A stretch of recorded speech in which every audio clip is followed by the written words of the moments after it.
So these problems are about proportions, and that means a fraction equal to a fraction with labels. We're going to be comparing two different things.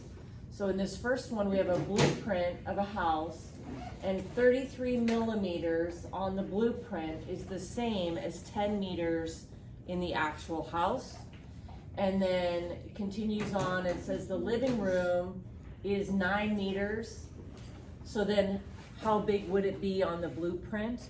So what you want to do is immediately create a fraction equal to a fraction. You want to identify the two labels in the problem. So in this one, that's millimeters and meters.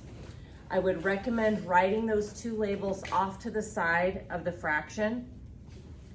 I went with millimeters over meters. It doesn't matter if you put millimeters over meters or meters over millimeters, but once you make your decision, you want to stick with that. So now every number that's a millimeter will go in a numerator, and every number that is a meter will go in the denominator. Okay, so the first complete sentence is going to create my first fraction. 33 millimeters is 10 meters. So since millimeters is in the top, 35 is going to go in the numerator. And then for 10 meters, so cross for meters, 10. Then what we're trying to convert, so we have 9 meters. So since 9 is a meters, it's going to go in the bottom.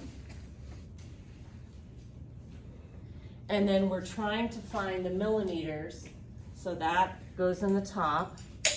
Now that I have a fraction equal to a fraction, to solve, you're going to cross multiply, then divide, okay, which means that you always multiply the two numbers that are diagonal to each other and divide by the number diagonal to the letter. So if I take 35 multiplied by 9 and then divide by 10, you're going to end up getting, whoops, something is off there. So let's do that. What's 35 times 9 divided by 10? Because I got deleted. 35 multiplied by 9 divided by 10 is 31.5. So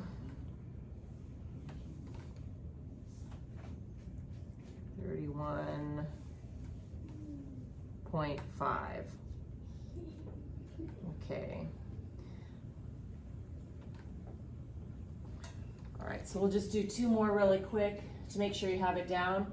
We're gonna immediately just make ourselves a fraction equal to a fraction. Look for the labels. This one is comparing bolts to minutes.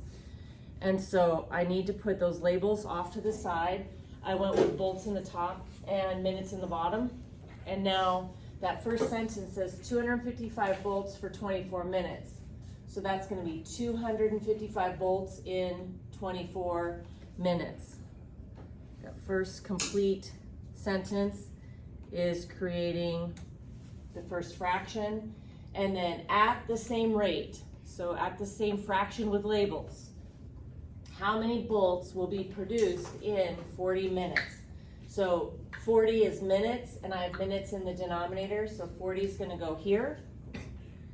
I don't know how many bolts, so I'm going to call that B. Now that I have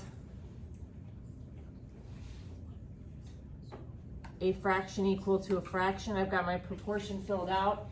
I'm going to cross multiply, then divide. So 25 times 40 divided by 24 is 425. So that means in 40 minutes they can make 425 bolts. Okay, so last example here. We have a certain medicine, and it's proportional to the patient's body's weight. A 132 pound person is going to take 143 milligrams of medicine. So how much medicine should you give somebody who weighs 156 pounds? So immediately I just write a fraction equal to a fraction, jot down the labels that are being compared off to the side. And so in this case, that's milligrams and pounds. I decided to put pounds over milligrams. So if I have 135 pounds for 143 milligrams, the 132 goes in the top and the 143 in the bottom. Okay, and then for a 156 pound person, so since 156 is pounds, I'm going to put that in the top. I don't know how much medicine, I don't know the milligrams, so I just call that M. Now that I have my proportion set up, I'm going to cross multiply. But remember, when you're multiplying, you are multiplying the numbers that are diagonal to each other. And then you're dividing by the number that's diagonal to the letter.